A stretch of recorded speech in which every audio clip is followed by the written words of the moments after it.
This is turn 7 in the God Kings, representing the years 1350 through 1325 BCE.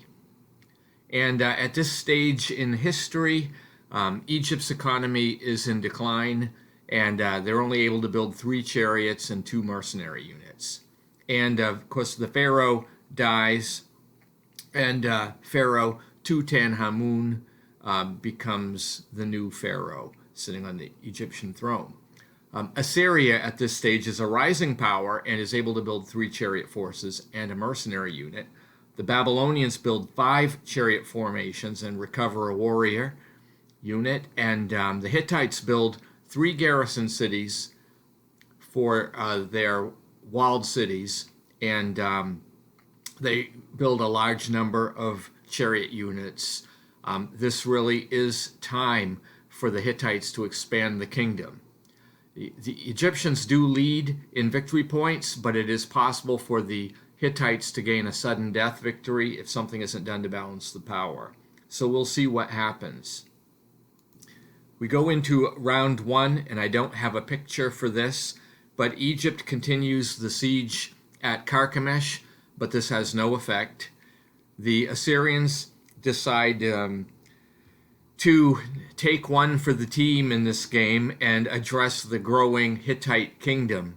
So the king, Ashur-urillit I, moves into the northwest mountains and captures one of the cities. Also, the Babylonian king, Burnaburiash, concludes his siege of Ur with the capture of that city in Samaria.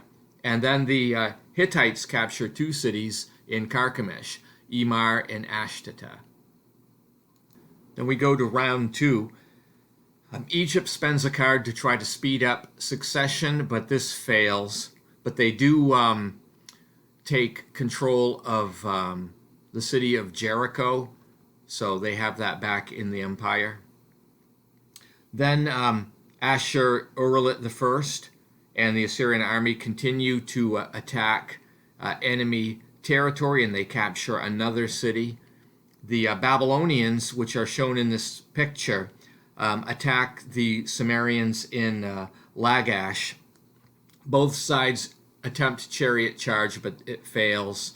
And in the end, though, King Burnaburiash is successful, and he drives the Sumerians into a surrender, and Lagash is captured.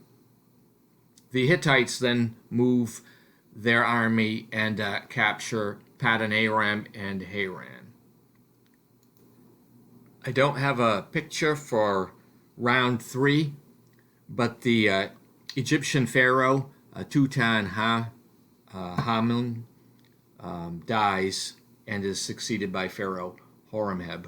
And this pharaoh is a good leader. He's a 1 strategy rating, so easy to activate, and battle rating of 3.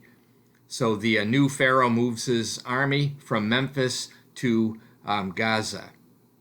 Then the Assyrians resume their attack against the Hittites, and during the finale of this, an entire Hittite army under a warlord evaporates, and Kumani falls to the Assyrians. The Babylonians move King Burnaburiash north from Sumer all the way up into Babylon and toward the Assyrian Empire.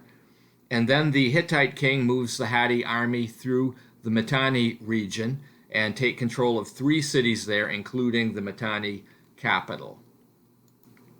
We go to round 4, and the Egyptian pharaoh Horemheb moves his army into Tyre and begins a siege against the Hatti there. And this fails. The Hittite garrison holds up. Then the Assyrian king dies. This was Ashur-urillit. He dies during the campaign into the Hittite realm, and he is succeeded by a new king, Enlil-nirari. And this new monarch continues in the campaign against the Hittites. One of the warlords from Assyria is sent to Mitanni, and he successfully gains control of one of the cities. Then the king himself brings his army into Milid, and he is intercepted by the Hittite king. And the Hatti win a major victory here, and the humiliated king, Enlil-Nirari, flees to Nineveh with what remains of his army. And the Hittites obtain 1 victory point. Then the Babylonian king, Bernaburiash, dies and is succeeded by another king, Kurgalzu II. And he's a decent leader. He's got ratings of 2-2. And this new Babylonian king moves his army into the Mitanni territory, and they get as far as Paddan Aram. Then the Hittite king moves his forces around in the Mitanni region to ensure that he still has control over this province. Then we go to round 5. The Egyptians continue the siege of Tyre, but it fails to conquer the city again.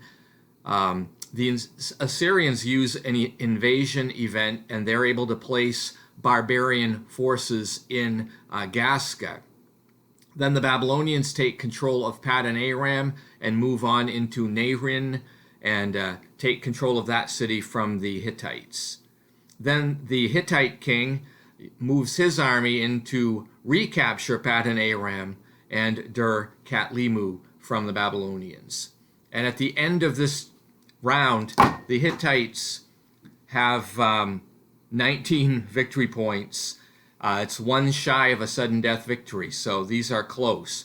But the current standings at the end of this turn are the Hittites 84 victory points, the Egyptians 78, the Babylonian Kassites 73, and the Assyrians 60. Thank you for listening, and if you'd like to see what happens on turn 8, please stay tuned. Have a great day.